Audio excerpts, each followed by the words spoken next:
You sure you don't want us to take you into the village, Mortimer? Quite sure. It'll only take you out of your way. Whereas it's only a short walk across the moor. You'd be better off to go along with us, Doctor. Kindly wait until you're spoken to, Perkins. And get on with what you're doing. Whatever you say, sir. But don't blame me if you get your throat cut. What are you talking about, man?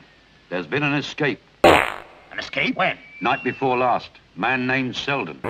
Nasty customer from all accounts. What's all this about, Mortimer? Oh, forgive me, Sir Henry, you wouldn't know about it. One of our largest prisons, commonly called Dartmoor, lies only 7 miles across the moor. It appears that one of the prisoners has broken out. Selden, yes, I remember the case. He murdered a number of street women. I thought you hanged people for murder in this country. Oh, there was some talk of him being insane, so they sentenced him to life imprisonment instead. Won't do him no good, though, sir, escaping. He'll only starve himself to death out there. Or something worse. What do you mean by that? Why, nothing, sir. Just my foolishness. I feel you should let us take you into the village, Mortimer. He might be anywhere out there. Don't you worry about me. I can look after myself. Goodbye. Goodbye.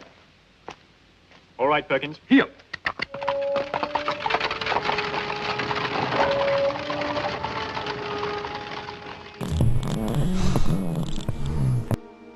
Curse upon the family.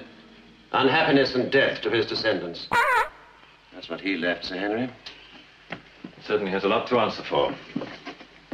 What about this one here? Well, that was another picture of Sir Hugo. It disappeared under mysterious circumstances some months back. You mean it was stolen? In the middle of the night. And what steps were taken to recover it? Well, your uncle called in the police from Exeter, but they could find no trace. Well, one picture of that scoundrel's more than enough. What do you say, Watson? Oh, your glass is empty, please. Oh. You must be bored to tears by all this rigmarole about my family. You must think me a terrible host. Oh, not at all, not at all. I've found it extremely interesting. Have you? Well, it's very nice of you to say, sir. Barrymore. Sir, Would you and your good wife care to join me in a toast? it's most kind of you, Sir Henry. Let us drink to my first day at Baskerville Hall. And to my firm belief that the family curse is nothing but a legend. And that the hound of hell will never again bring fear to those on the moor at night.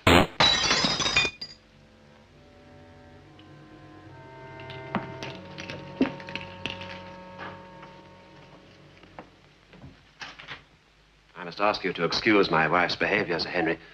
She was most upset by Sir Charles's death. Her nerves have been in a bad way ever since. I'm very sorry to hear that, Barrymore. Watson, you can give her something for her nerves, can't you? Yes, of course. I will. Oh, Barrymore.